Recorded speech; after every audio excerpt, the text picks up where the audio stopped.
Hoje é 26 de janeiro, gente, e quanto mais a loucura avança, maior é o meu alarme. O Brasil ainda não entendeu claramente o que é que está lhe acontecendo. Fica discutindo infindavelmente firulas legais e constitucionais contra e a favor de cada golpe recebido, como se ainda houvesse lei, como se ainda houvesse Constituição, ou qualquer poder além do que é exercido pela polícia política do lulismo, que atualmente está dividida entre o Alexandre de Moraes e o Flávio Dino. Fica debatendo a dimensão econômica dessa operação para internacionalizar e tornar continental o golpe do lulismo, como se o único efeito dela fosse o quanto ela vai acrescentar ao desequilíbrio fiscal já contratado exclusivamente para o Brasil.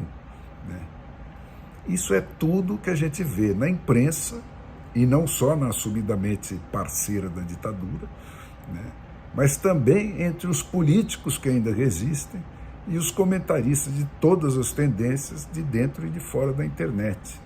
É assustador isso. E, no entanto, entender a situação não requer um esforço intelectual tão grande assim. O Senado votar Rodrigo Pacheco para presidente é o Senado votar a anulação de si próprio. O Rodrigo Pacheco foi plantado no posto em que ele está para não deixar o Senado ser Senado, para castrar o Senado, para impedir o Senado de reagir em favor dos eleitores dos senadores, a toda e qualquer agressão que vier da ditadura contra os direitos individuais dos cidadãos, seja o de se defender dos abusos de poder das autoridades, especialmente os vindos do Supremo Tribunal Federal, seja o de manter qualquer sombra de autonomia dos estados da federação, como está sinalizado pela cassação sumária de um governador eleito no primeiro turno, para fazer todos os demais encolherem, e pelos ensaios para tirar deles as polícias militares que não obedecem a um comando único. Tudo tem que ser único. Tudo que vem do PT tem que ser único. E só isso basta para definir o que ele é. Não precisa mais nenhum raciocínio muito sofisticado. Agora, a única explicação racional do voto de uma maioria de senadores nesse sentido só pode ser a corrupção. Então, o Senado surge como a instituição mais podre da República depois do Supremo Tribunal. E por que isso está assim? Porque ele é a segunda menor e a segunda mais alta figura da hierarquia do sistema. Para tomar o STF, para que bastam tomar 6 dos 11, e o Senado, que basta um posto no lugar certo, é o caminho mais econômico e mais rentável para tomar o poder sem fazer força. Essa é a inovação genuinamente brasileira, made in Foro de São Paulo, que se não revoga o Gramsci, que já está instalado, torna ele obsoleto para a próxima etapa do processo em diante. Por quê? Porque está difícil mesmo ganhar a eleição sem nenhuma proposta para a realidade do terceiro milênio.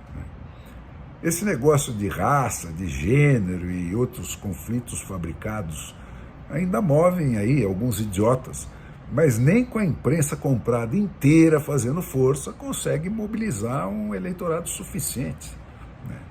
Basta ver o Congresso que foi eleito no dia 2 de outubro. O povo sabe o que estão armando para ele e fez o que ele pôde para se defender. Mas todo o sistema vem sendo trabalhado há anos para tornar fácil, uma baba, trair o povo, mesmo tendo apenas uma ínfima minoria envolvida na manobra. O trabalho preparatório foi emparedar progressivamente a vontade popular num gueto, mediante a invenção de sistemas eleitorais capazes de fraudar legalmente a vontade popular. No nosso sistema dito proporcional, o povo vota num nome e elege outro, né? Sem precisar de hacker, né? A muralha que finalmente fechou as últimas saídas desse gueto, né, foi a estatização dos partidos políticos e das campanhas eleitorais, né, que isolaram completamente o Brasil real do Brasil oficial. Agora, pensa um pouco, gente. Ninguém se dá o trabalho de murar guetos para nada, né? Como a história mostra em infinitas repetições, uma vez isolado o alvo, né, e morta toda a resistência com assassinatos pontuais de direitos e de proteções dos indivíduos, como esses que estão sendo perpetrados aí em ritmo alucinante desde a nossa versão do incêndio do Reichstag, né, está se aproximando a hora de passar da tapiação retórica para o extermínio, né, com o bombardeio direto e assumido da democracia que restou no Brasil. Essa dimensão econômica do golpe está avançando com a mesma sem cerimônia, né? O Lula está totalmente despreocupado com a economia, a ponto de deixar ela nas mãos de um Haddad, porque não pensa mais em cativar eleitores, né? Só por isso. Ele se sente plenamente dispensado daquela chateação de fingir que ele não é o Lula, né, que ele teve que aguentar no passado, né? O que é muito mais do que só sintomático, né? A entrega do BNDES para o Luiz Mercadante e da Petrobras para esse João Paulo Prats, né, que é um senador suplente em exercício, né, ambos violando frontalmente a lei das estatais, né, tem um propósito que é ululantemente evidente, né? Nunca existiu qualquer critério técnico nesses empréstimos internacionais do Lula do passado.